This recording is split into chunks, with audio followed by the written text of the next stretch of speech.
कहानी के एक पुराने समय की है, जब हमारे प्रिय भगवान श्री कृष्ण ने महाभारत के युद्ध के बाद अपने भक्तों के साथ गोकुल छोड़कर द्वारका की ओर यात्रा की थी।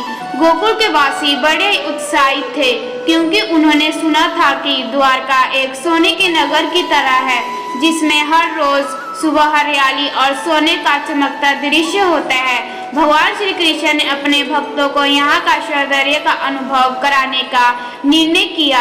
यात्रा करते हुए भगवान कृष्ण ने अपने भक्तों को राजा उग्रसेन की नगरी में पहुँचाया। वहाँ का दृश्य भगवान के भक्तों को अच्छा लगा, लेकिन कुछ अजीब बातें भी उनको नजर आई।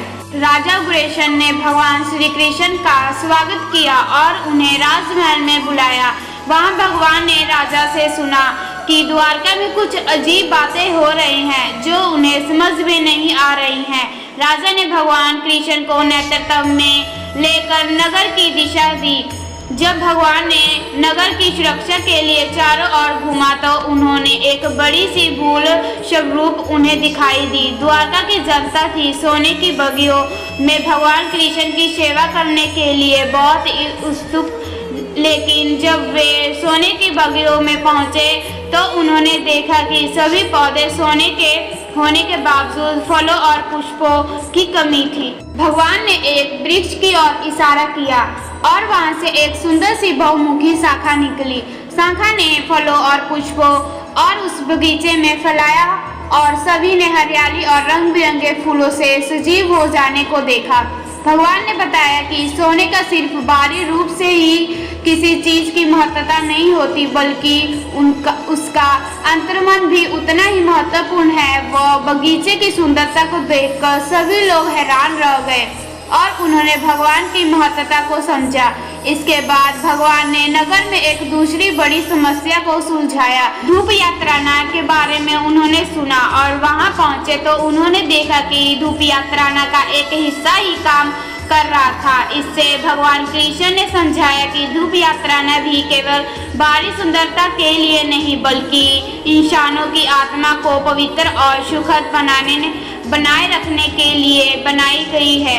धूप यात्रा को सही करने के बाद भगवान ने नगर के लोगों को धार्मिकता की महत्वता समझाई और उन्हें नेतृत्व में सही मार्ग पर चलने के लिए प्रेरित किया।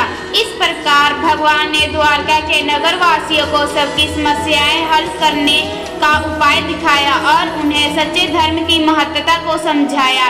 नगरवासी बहुत ही आशावाद थे और उन्होंने अपनी गलतियों को सुधारने का निर्णय किया। भगवान कृष्ण ने द्वारका को एक सुंदर सजीव और सशक्त नगर बना दिया।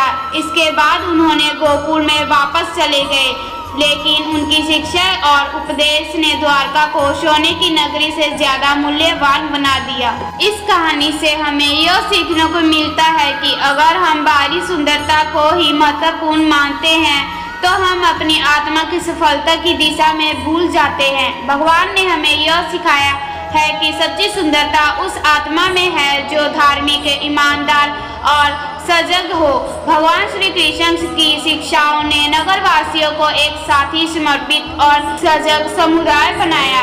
वे बताए गए सिद्धांतों के माध्यम से लोगों को अपने आत्मा का अध्ययन करने के लिए प्रेरित करते रहे। भगवान कृष्ण ने ध्यान और योग की महत्वता को समझाया और लोगों को इसे अपने दिनचर्या में शामिल करने के लिए प्रेरित किया। भगवान ने द्वारका को एक समृद्धि और सुख का स्थान बना दिया, जहां प्रत्येक व्यक्ति ध्यान और भक्ति के माध्यम से अपने आत्मा के साथ मिलकर जी रहा था। वहाँ के नागरिक धार्मिकता, सजगता और सच्चे धर्म का पालन करते हुए अपने जीवन को सजीव बना रहे थे। द्वारका ने एक ऐसा समृद्धि और समृद्धि से भरा नगर बना लिया था कि उसकी चर्चा समृद्धि और सजीवता की बातें हर कोने में हो रही थी।